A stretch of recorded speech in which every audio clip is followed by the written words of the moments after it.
Hitler's plans for the whole world. We all know that Hitler lost World War II, but what if he had triumphed in the war? What if he had been successful with his plan? What were his other intentions? To learn everything about it, watch this whole video. Make sure you subscribe to our channel to see more incredible videos like this one. And let's get started. Adolf Hitler was an Austrian-born German politician who ruled Germany from 1933 to 1945. He ascended to prominence as the head of the Nazi Party, first as chancellor in 1933, and then as Führer and Reichskanzler in 1934. In June 1940, a powerful selection of the British administration advocated for peace with Germany. In September 1940, the RAF was on the verge of defeat, leaving Britain vulnerable to invasion. In October 1941, Russia was on the verge of collapse, with terror gripping Moscow and German forces standing 40 kilometers away. Hitler's aim of complete conquest of Europe may have come true if events had taken a slightly different course at any of these points. What would have occurred in the case? Watch our whole video to learn all there is to know about it here on Country Facts. During his dictatorship, Hitler launched World War II in Europe on September 1, 1939, by invading Poland. Throughout the war, he was intimately engaged in military operations and was key to the Holocaust, the killing of about 6 million Jews and millions of other victims. Hitler's goal was to expel Jews from Germany and to construct a new order to counteract what he considered the unfairness of the post-World War I international order ruled by Britain and France. In 1919, he joined the German Workers' Party, or DAP, the predecessor of the Nazi Party, and was named the Nazi Party leader in 1921. He was imprisoned for 5 years after attempting to gain governmental authority in a failed coup in Munich in 1923. He dictated the first book of his autobiography and political manifesto, Mein Kampf, while imprisoned. Hitler garnered public support after his early release in 1924 by denouncing the Treaty of Versailles and advocating pan-Germanism, anti-Semitism, and anti-communism via charismatic oratory and Nazi propaganda. He regularly accused world capitalism and communism of being part of a Jewish plot. His first 6 years in office saw a swift economic recovery from the Great Depression and the lifting of constraints placed on Germany after World War I. In Visions of Victory, historian Gerhard L. Weinberg traced a trail of interesting signals left by the main leaders of state about the post-war world each envisioned. Franklin D. Roosevelt's vision came the closest to matching the post-international World War II order that occurred. Unsurprisingly, Hitler's vision was the most terrifying. In his perspective, a successful World War II would have been followed by World War III, World War IV, and so on, until Germany had controlled the whole planet. After achieving his first victory in Europe, Hitler intended to immediately seize the Nordic countries of Denmark, Norway, Sweden, and Finland, in addition to the region of Switzerland, which is mostly German-speaking.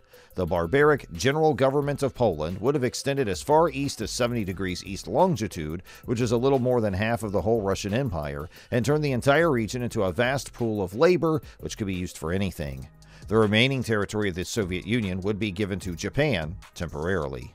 Mussolini would be allowed to gain territory comparable to that of the Roman Empire. However, Hitler desired to maintain control of France and the United Kingdom, as well as Ireland, and turn Spain and Portugal into satellite republics.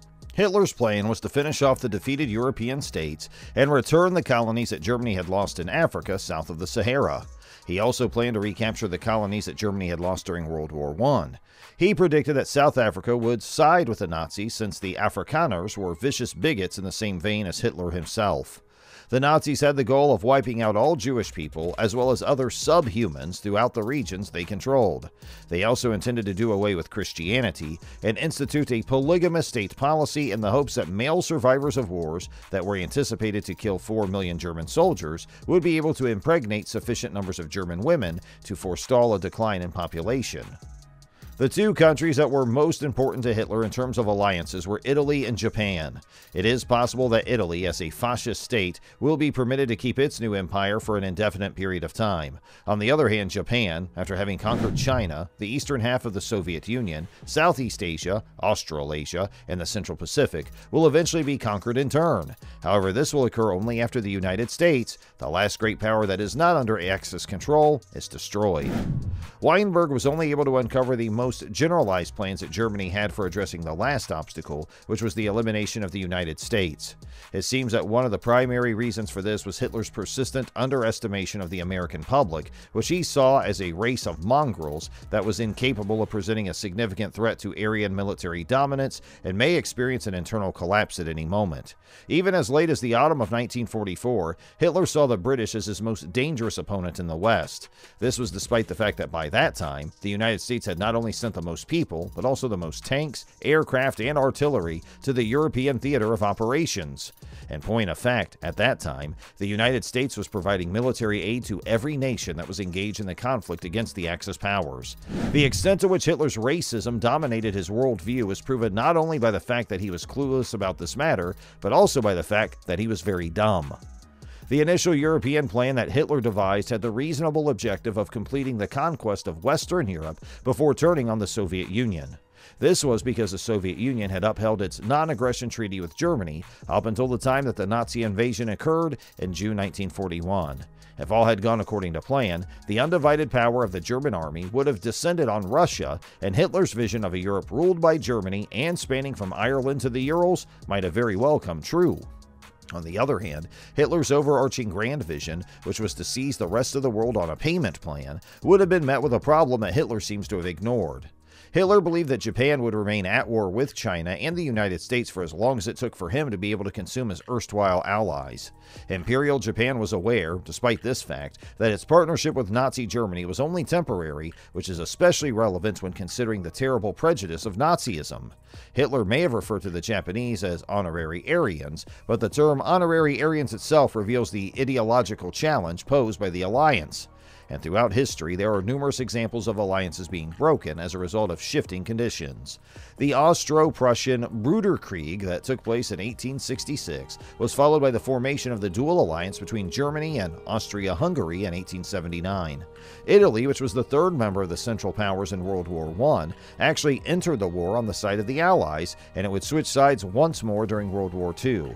In addition, the United States and West Germany became members of the North Atlantic Treaty Organization 10 years after the conclusion of World War II. There was undoubtedly a great deal more on Hitler's list.